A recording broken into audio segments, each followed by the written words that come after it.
Yo, welcome back to the No Budget Podcast. It's Conklin. Yo, what's up, it's Kai? And yeah, man, first of all, if you guys haven't seen our little post that we made on the YouTube channel, we had some technical difficulties, earlier in the week, right? But then we eventually recorded a video actually. But then after trying to edit the video, we found that there was some audio, something messing up. So it was kind of a bummer, but basically just to recap what we did was that we made our, playoff predictions and like stuff that happened in the play-in. But before I even say anything about that, Kai, just lead it off for us.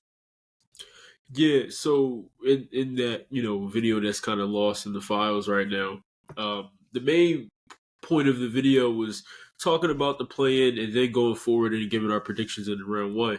So I'll kick it off and just reiterating what I predicted. So for the Magic Cavs game or series, should I say, I predicted Cavs winning 7. Um, the Sixers and Knicks series, I predicted the Sixers to win in 6. Pacers, I predicted the Bucks to win in 5. Celtics, at the time, I predicted the Bulls to make it out of play-in. They did not. So they're actually playing the Heat, but I actually wrote down that it didn't matter who they were playing. I believe it's going to be a sweep in 4. Suns, Timberwolves. I have the Timberwolves winning in 6. Lakers, I have the Nuggets winning in 6. Mavericks, Clippers. I have the Mavericks winning in 7 games, and then the Thunder, which at first I had them playing the Kings. So I predicted them to make it out of play-in. They did not. So already starting off 0 for 2. The Pelicans versus Thunder. I said no matter who they played, I had the Thunder in 5. So yeah, those are my predictions. Yeah, I mean, similar to like some of the predictions you had, like we have very, very similar predictions per se, especially the winners. So I'm just going through mine, like I said, like Kai did. He started off the Cavs versus the Magic.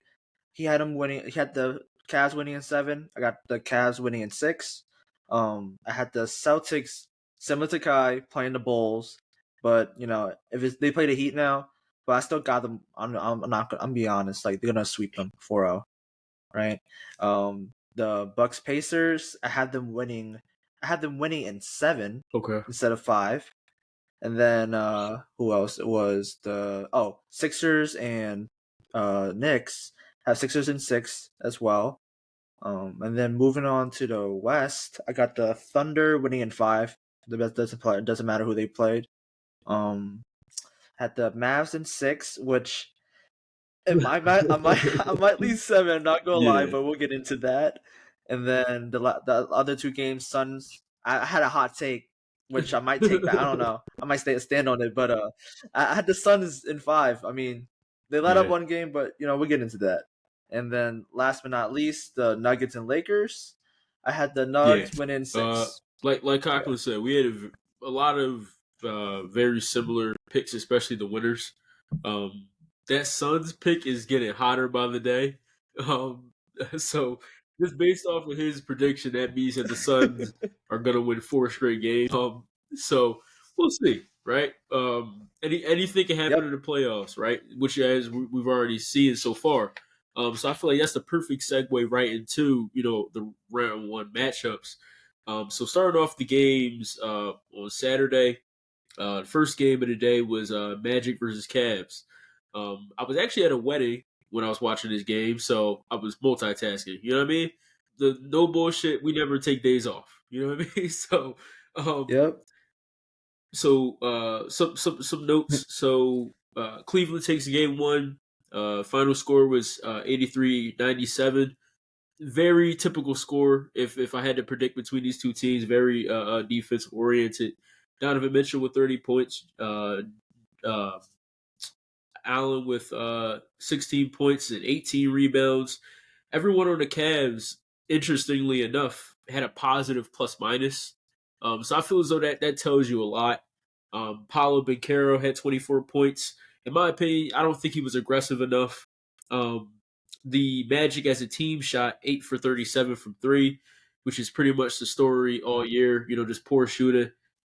Gary Harris, Mhm. 0 for 5. Jalen Suggs, 1 for 7. Paolo, 2 for 7. Franz, 2 for 6. Cole Anthony off the bench, 0 for 4. 0 for 7 for the field. And they also shot, 36% from the throw line.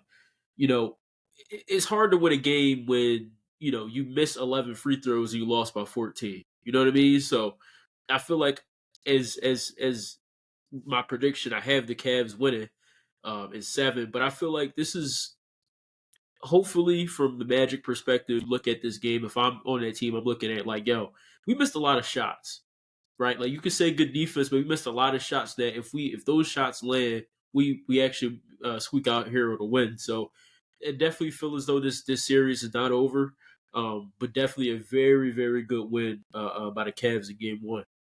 Yeah, I mean, similar to your thoughts, and like kind of just relating back to like the video that got messed over, right? But in that video, when we talked about the preview to the Cavs and the Magic, like we knew coming into the series that it's going to be a defensive kind of matchup where it's not going to be really high scoring, right? It's going to be some defensive like game between either teams. As you can see by the score, is very low scoring. I think what I wanted to highlight it was um that although it was very defensive and that the Magic weren't making shots, there were opportunities for them to win this game, right? Like obviously the Cavs they out rebounded the Magic as I kind of expected. They have I think probably a top 3 type of backcourt in the league right now. Like Evan Mobley It's a and front court, by the way. uh Jared Allen. We'll edit it. It's Wait, did I fine. say backcourt? Okay, it's like okay. But no, yeah, I mean, yeah, rebounding 54 to 40, right? But you're talking about a defensive game. I mean, you look at it from just from the stats standpoint of view, right? When you look at steals and blocks, right? When you combine the two, the Magic have more, which is 19 to 13, right? So they have 6 more defensive stops, right? Along with that, they have 6 less turnovers, right? So you tell me there's 12 opportunities for you to capitalize on those on those stops, or just basically build up momentum.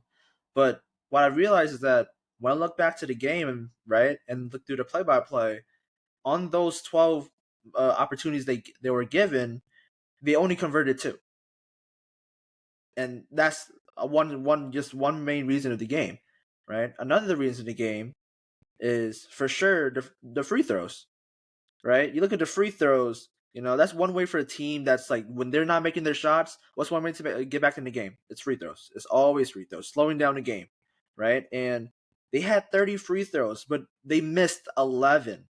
Those are gimmies, man. Those are freaking gimmies. They're free throws for a reason, right? And they just didn't capitalize. And the last thing I got to say is that Paulo Banchero, like we've been like at least I've been on the Magic train. I've said this all season that they're like one of the most surprising teams of this season, right? But this is their first playoff series as a group together, and hopefully this is a learning curve that they're gonna learn from. But Paulo, he just needs to be more aggressive. Like he needs to take the Yeah, ball and say, "No, give me the ball and let me go yeah, to work." Right? He needs to become the alpha. Like he is the number 1 pick for a reason. Like you from number 1 picks, what you want to see is that you want to see a guy, a leader that says, "Yo, I'm getting this rock, and I'm getting us a bucket," right? And that's something that Paulo just needs to develop, right? But yeah, that's only yeah. it's only the Just first game, real quick, just so to we'll go from there. add on to that point. This game was still close in the fourth, and the reason why we say, Paolo should be more aggressive is because, at least from my perspective, when I was watching the game, it was a lot of times where, they bring the ball down court, he'll catch the ball, he'll just pass it to somebody, and he'll just watch the ball. You know what I mean? And in my opinion, first overall pick, this is your team, this is your franchise. There should be no reason why all Jalen Suggs, but there should be no reason why Jalen Suggs is taking hella shots in the fourth quarter and you're just watching them. You know what I mean? Like those shots should be for Paolo, in my opinion. And maybe if he was more aggressive, maybe this game goes a different way. Maybe it doesn't, right? Because he was also missing a lot of shots, missing a lot of free throws.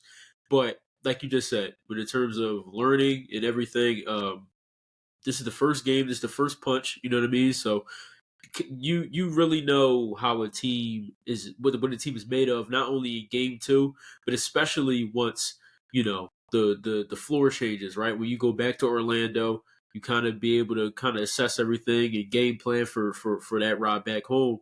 That's really where you get to understand, like, okay, what is this young kid out of, and moving forward. I know we're speaking about future, but the future is still very bright for the team. Win, lose, draw, whatever.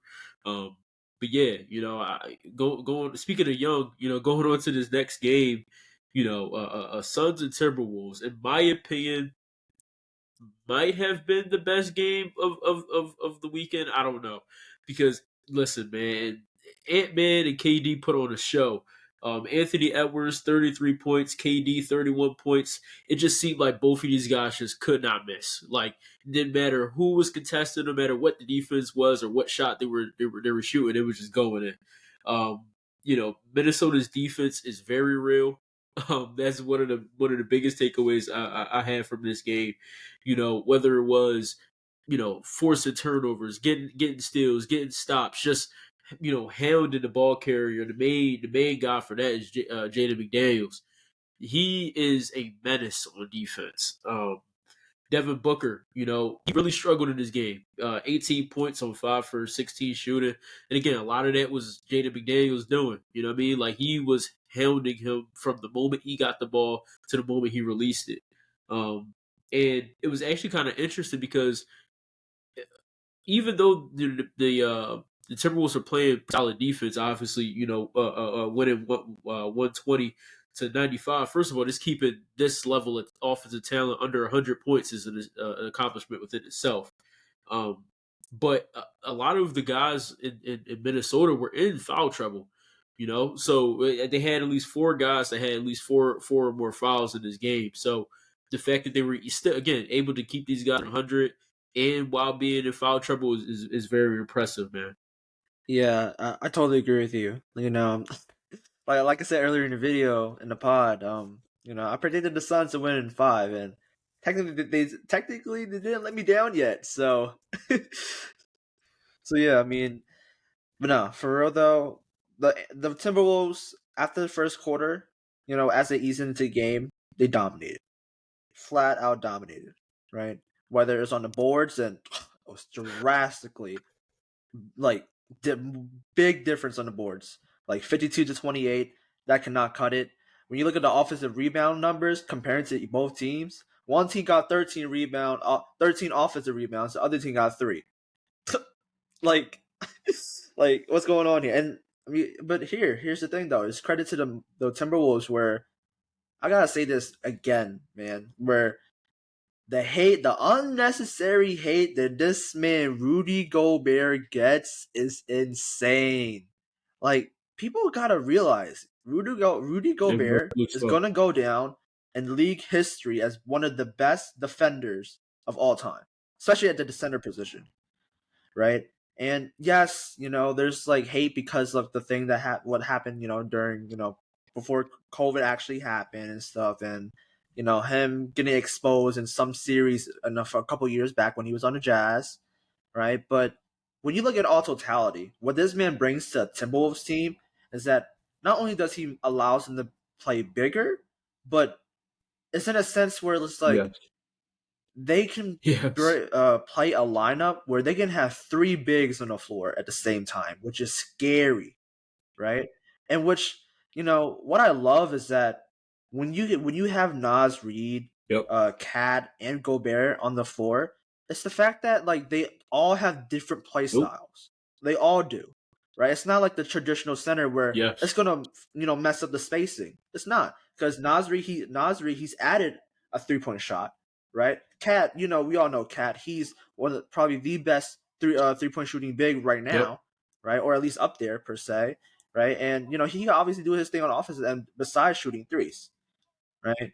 And then when you couple with that with an Ant, right, who's we all know he's a rising superstar, man. He's a rising young player. And to go along with that, I think the most important piece on that team is Mike Conley. He's the veteran, right? Mike Conley, he flies under the radar as he's been throughout his whole entire career, right? He It's his was whole on the entire career ever Jazz. since he was on Jazz. I'm not on Jazz, Yeah. the Memphis Grizzlies. Sorry, right? And that's true, but I'm mainly from the Grizzlies, right? And so Yes. it's cool to see a young team like you said, Hmm. coming together, and they did it organically. They didn't really trade for many players besides Nope. Gobert, but their core mainly with Cat and Ant, they're building It's something funny a you little bit there, mentioned right? that Rudy Guess what? Gobert trade because, Still got Suns in in my 5. opinion, as the days pass, as seasons go on, I feel as though there was a little bit of sticker shock, right when he initially got traded. He was like, how many firsts did they give up? The whole nine. But if I'm the Timberwolves, it was worth the trade. You know what I mean? Because as you see with the trade for Rudy and the development from Anthony Edwards, it completely took this team into another stratosphere.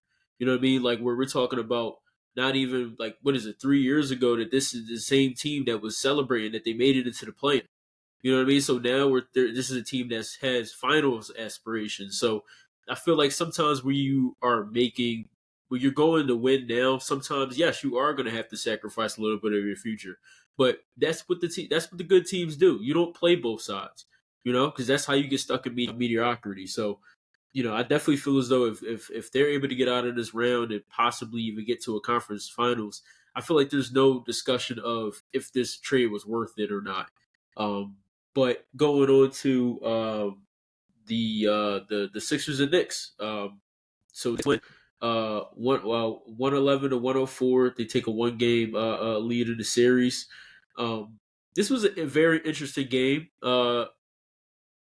At one point, the Sixers were up, I believe it was like 13, 14 points. Um, but then, the lead slipped a little bit. Then when we got a little momentum back, that's where we had that scary, scene with Joel when he went for that dunk and landed on his knee awkwardly. Was taken out of the game for a little bit. He wanted to finish the game with 29. Tyrese Maxey had 33. Kyle Lowry with 18 points. But the big thing for me in this game was just the minutes where Joel Embiid wasn't on the court. Those minutes really killed us. Like they're the New York New York Knicks bench outscored ours 42-7. 42-7. You're not gonna win games like that when you not only can't get a stop on anybody on their bench. When you have Miles McBride torching you for 21 points off the bench. There's nothing you can really do, especially when nobody on your bench is contributing anything. Um, and this is a game where there's no Randall, right? Jalen Brunson was in prison for most of this game. Like he shot 8 for 26.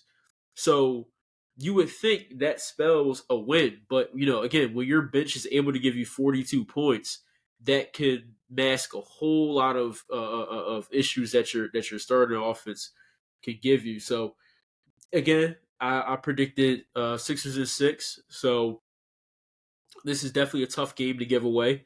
Uh, because in my opinion, this was the game to win. But the Sixers are still alive. Like I was talking to Cochran before the podcast, I'm not going to switch up my prediction just yet. But wait till game two.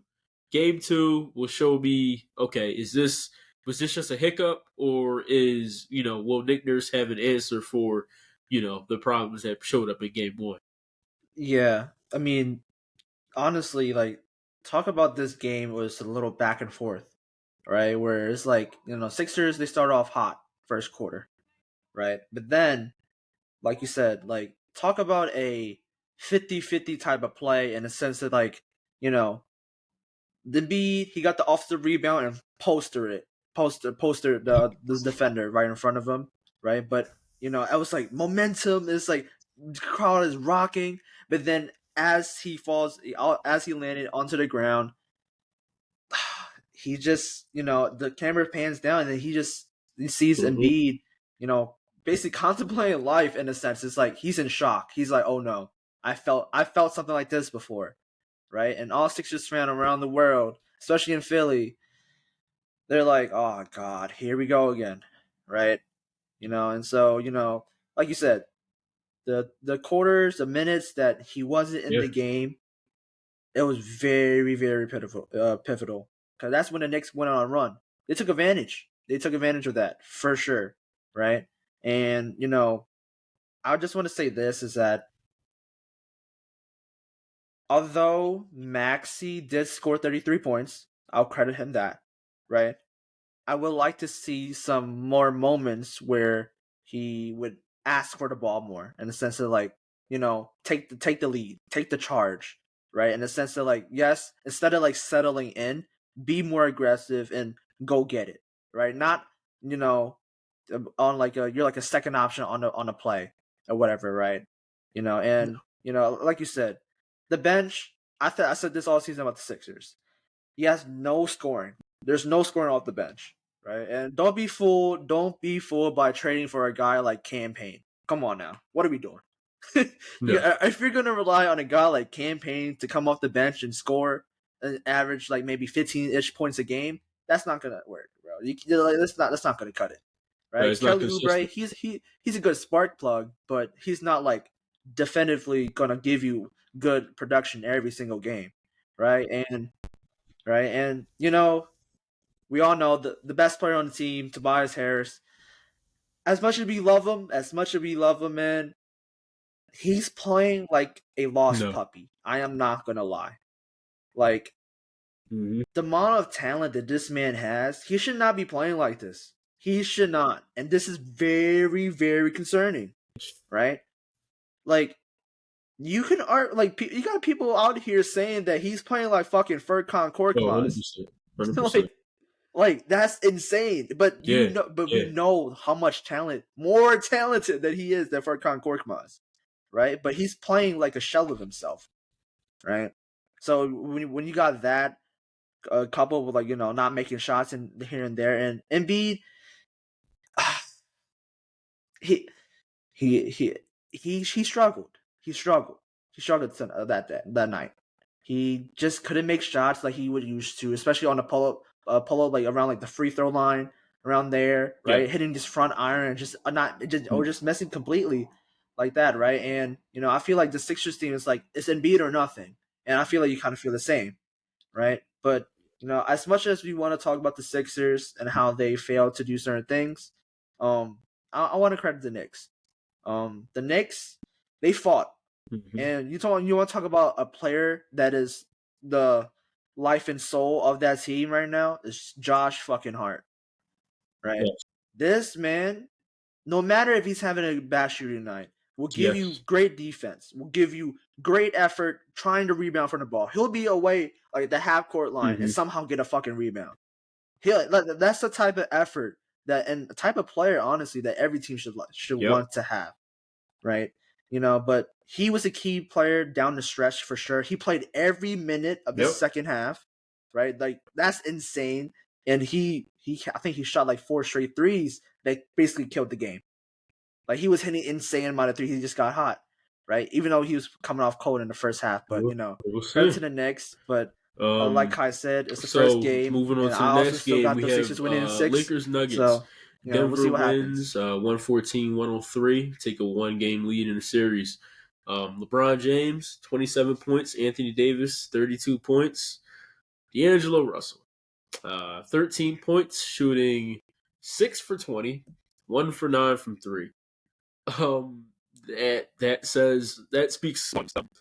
Then we got on Denver's side, we got Nikola Jokic, 32 points, 12 rebounds, 7 assists. Michael Porter Jr., 19 points, 10 rebounds. Jamal Murray, 22 points, 6 rebounds, 10 assists. Aaron Gordon, 12 points, 11 rebounds, 7 assists.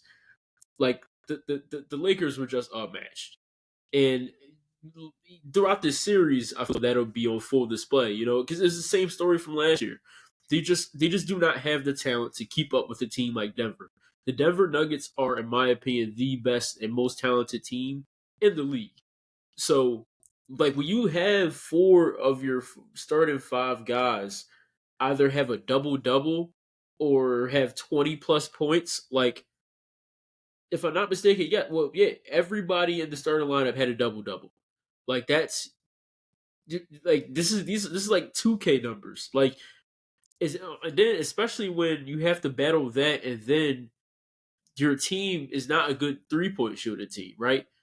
We've been singing D'Lo's praises all since the trade deadline, but here we go in the playoffs, and he's nowhere to be found.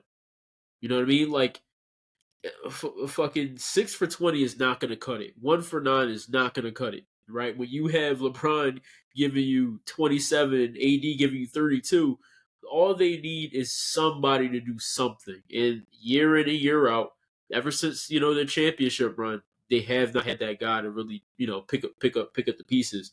But yeah, I believe I had the Nuggets winning in 6. I don't think it'll be a sweep like it was last year, but I believe it's the same result. Denver moving on to the next one. Yeah, man. Like Nuggets, they've shown who they are. They are the reigning defending champs for a reason, right? If you want to beat the champs, you gotta get through them, right? And it's very hard to see. Like you said, D'Lo, he's been playing great, but people got to remember what happened before the trade deadline happened, right? He was playing very, very bad. It was very, very concerning, right? Um, Lakers fans, Lakers Nation, they were calling for his name to get out. They was like, "Yo, trade him for somebody else," right? Like, let's not forget the fact that that happened not too long ago, right? And so it's funny how like many I guess like scenarios or situations just change in a span of like a couple games or a stretch of games per se, right? But the Nuggets, man, they just play some beautiful basketball, man, right? And it's just so Yep. refreshing to see. They remind me of like the way like the Yep. ball movement that they have on that team. It reminds me of the San Antonio Spurs from back in the day. Like the balls, like everybody Yep. touches the ball before they before they score, right? And funny enough, they have a big man Yeah. leading their Yeah. I team, just like mean, how they did with the moving on Spurs, to the next right? matchup, So we got it's Heat just great to Celtics. see. But yeah, This will be a I don't quick have to one. say anything else. The Nuggets just do their Bam, thing. 24 points. Nobody else did anything really. If there's no Jimmy, there's no way, in my opinion. Jason Tatum, he kind of sleepwalks into a 23-point triple double. First career playoff triple double was Derek White, 20 points. Like this there should be no reason why the Celtics, like I just said, don't. There should be no reason why they don't sleepwalk into the finals. Like I don't think there's a single team in the East right now that can match up with these guys. Like to be quite frank, like especially like I did in this prediction, I predicted no matter who they were going to play round one, they were going to sweep them, and this is just the Heat are proving that, right? Like they're from the moment from the moment of the tip off to the end of the game, they're just outmatched. They're just better talent. Like there's no way, especially without a Jimmy Butler. There's no hope for Miami.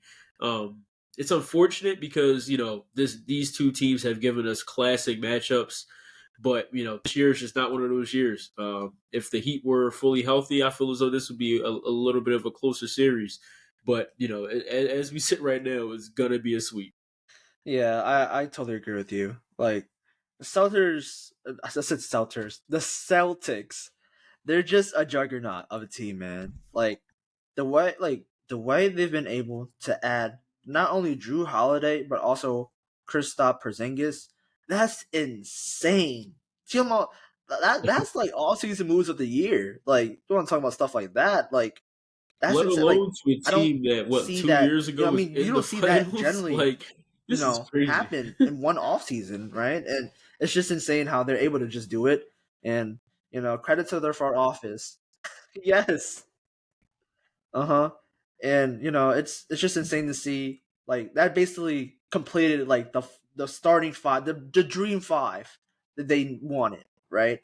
And so it's hard to see if somebody is gonna take out the Celtics or even steal games from the Celtics. Like maybe it's from one bad shooting night, but besides that, I don't see any other team like you said just matching them up. Like I can have a bold prediction right now that Um, they're gonna sweep every single team to the finals. I think the Like last team to do that's a, that is that's Kobe Shaq. I that's don't. a crazy prediction, but I can actually That's see a it hot until the take. That finals. is a hot I'm not take. gonna say they're gonna sweep anybody in the finals. I'm just But to saying be honest, until they get man, there. it I don't know if it would really surprise me. You know what I mean? Like it's and I don't know if that is Yeah, saying the but yeah, man. I talent mean, of yeah, Boston or just the lack of talent out east. But regardless, exactly, like exactly. we're saying, like this is the fucking Celtics can beat the Heat with their backup. So I don't expect for this series to last very long. But listen, now we're on to your guy, my man's team, Mavericks Clippers. Clippers take a 1 game lead. They win game one. They won 109-97. I'll make my piece fast so you can really go in. Um, you know, Luca and Kyrie combined for 64 of the team's 97 points. Um, I feel like that tells a pretty good tale on that side of the ball.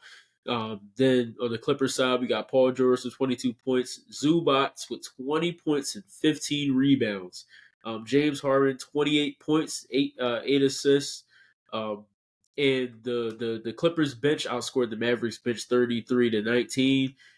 Mind you, this is a team without Kawhi Leonard, so this is I'll put it to you like this: I did not expect for the Clippers to win to win Game One. Yeah, I mean, similar to what you said about the Sixers and Knicks, right?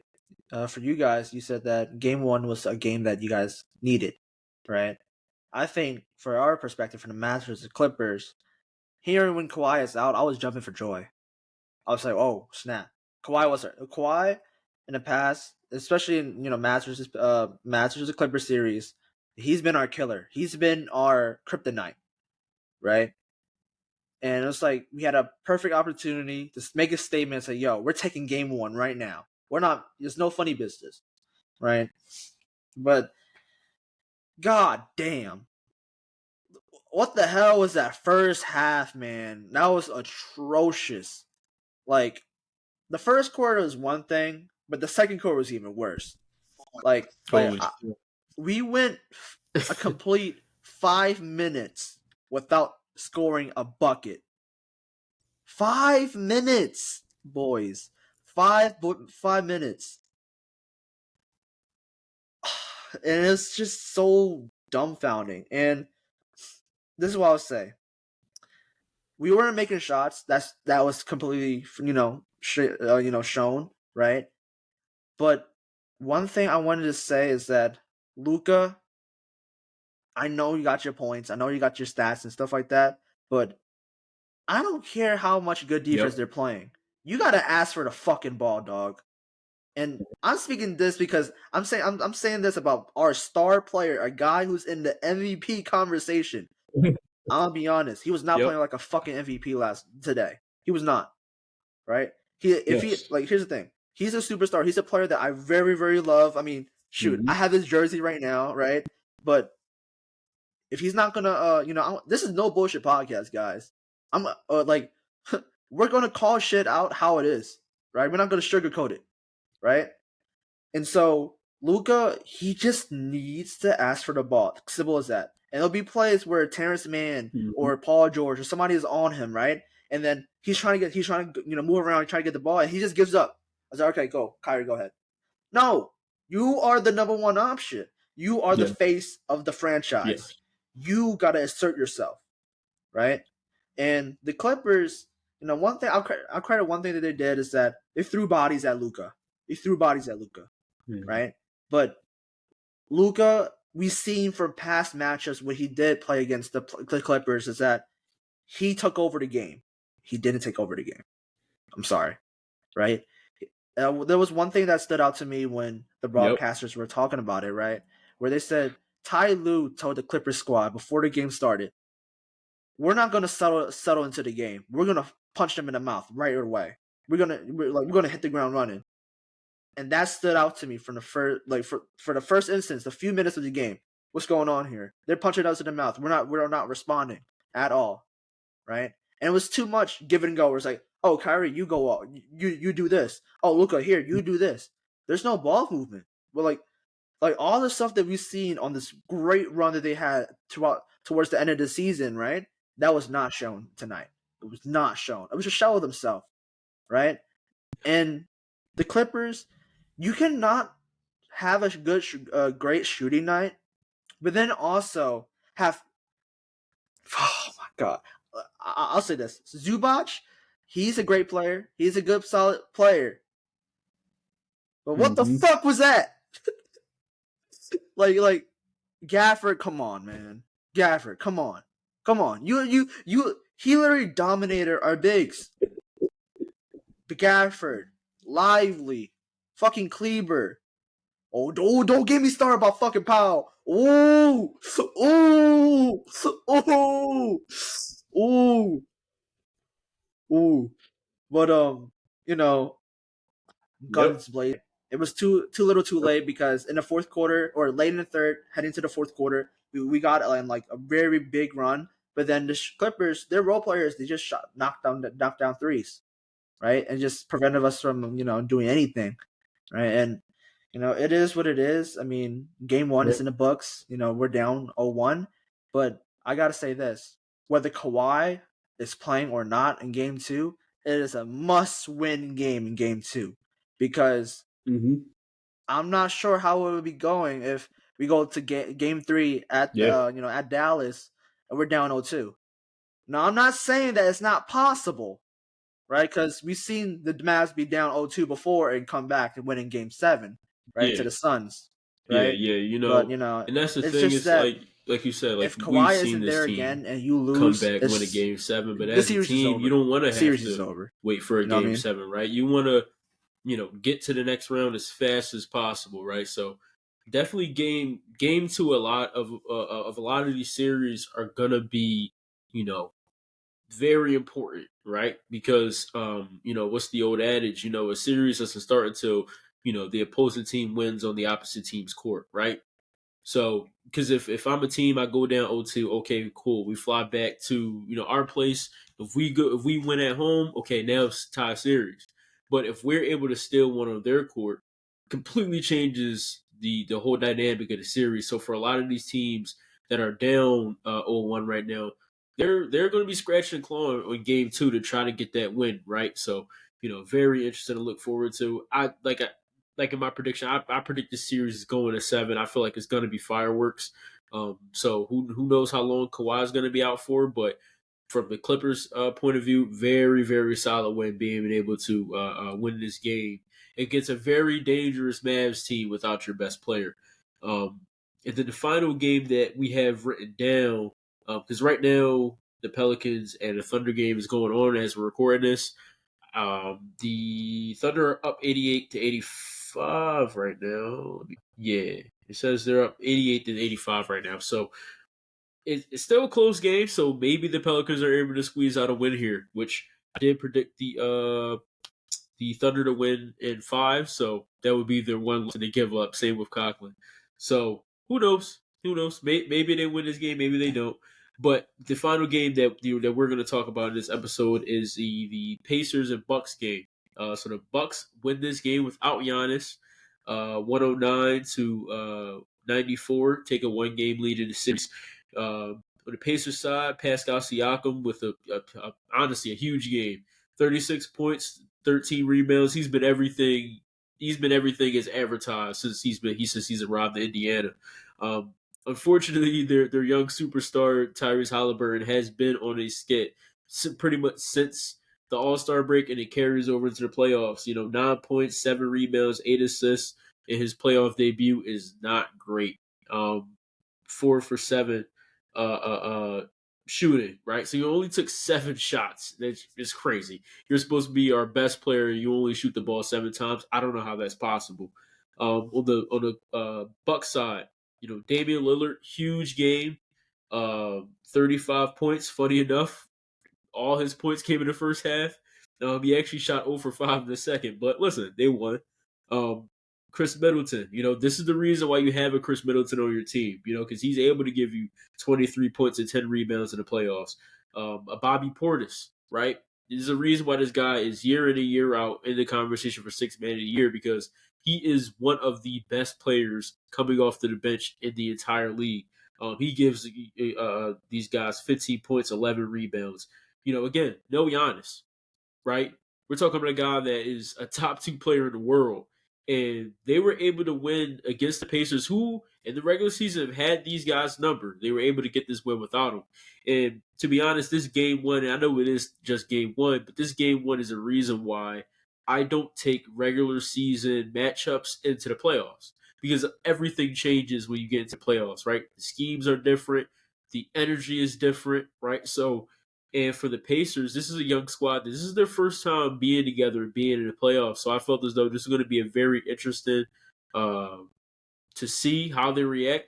Obviously, Pascal Siakam is a guy that has won a championship. So it does not surprise me that he's completely unfazed by the playoffs, right? Again, 36 and 13. Like, he's been everything as advertised. But this series, as I predicted, is going to be 5. I feel it's going to be a quick series, especially if Giannis is able to get back healthy. But yeah, man. Yeah, I mean, Bucks, they dominated from since the tip off.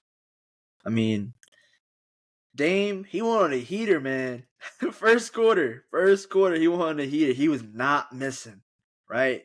Yeah, like we got the clip where he made the buzzer beater in the first quarter, right? As the shot clock was running down, he went down and looked at the fans like, This is why you brought me here. This is why, right?" And I love shit like that, man. Like you, like talk your shit, man. Talk your shit, man. Like, and it's warranted, right? And I love the shit like that, and they just, what can I say? The Pacers, they're still trying to figure things out in a sense, right? Where, for like 100%, like when we talked about Mhm. young players that need to, learn from their first experiences in the first, playoff series, we said that about Paulo Banchero, and similar to him, Tyrese Halliburton, he's a young up and coming point guard who was an all star, There is. right? And he just needs to do better. Like he needs to be more aggressive. Like, hey man, that shit you did in the All Star game, I want to see that shit in an actual NBA game, man. Like, where was that? That's what I'm saying, right? And so it's like we know that you can do it, right? But I feel like you said, after the All Star break, he was just kind of a shell himself, where he almost always wanted to like pass the ball instead of like shooting the rock. But I get that you're a point guard. You of course you want to pass it, but you gotta get your own too, man. You gotta get your own too, right? And 7 shots is not going to cut it when you got 4 quarters, you got 48 minutes or whatever minutes you played of that 48. You only get up 7 shots when you're the main guy on your team. It's not going to cut it, man, right? And Shout out shout the out to the pod. others, and man, Shout out I to the mean, you pod. mentioned Dame, Bobby Portis, and a couple other guys, but you forgot the best player on the team, Patrick Beverly, man, Patrick fucking Beverly. He's yes, sir. And Patrick Beverly, like, Mm-hmm. I just love the ways he plays defense, man. Like he is just one of those guys where, Love you him. know, he might Love be him. a And he how'd you say it, he might and as he might be happy as one of I them am ones that where, like, obviously he's finding you don't want success to in his mess new with, or home, like it you still hate to this playing day pisses against, me but when off that he's he's on your not team, in you just Philly love to anymore. see it. Love This to is see a it, guy right? that I have been And so saying is one of not even trying to be funny. He is legit one of my favorite players for years now, and for a lot of my homies, like what Pat Bev, whatever. But when he was in Philly, everybody loved him. And I told everybody this was going to happen. So to see the Milwaukee fans embrace him, right? Because I feel like if you're going for a championship, if you have any serious aspirations in the playoffs, you need a dog on your team, yes, at least one. And Pat Bev is a dog, right? And he put that on full display in the playoffs, right? Hounded the Pacers and Tyrese Halliburton. So you know, all these games have been yes. amazing so far. Right now, the Pelicans are up 90 to 88. So maybe upset, right? Upset alert in game Mm-hmm. one. Who knows?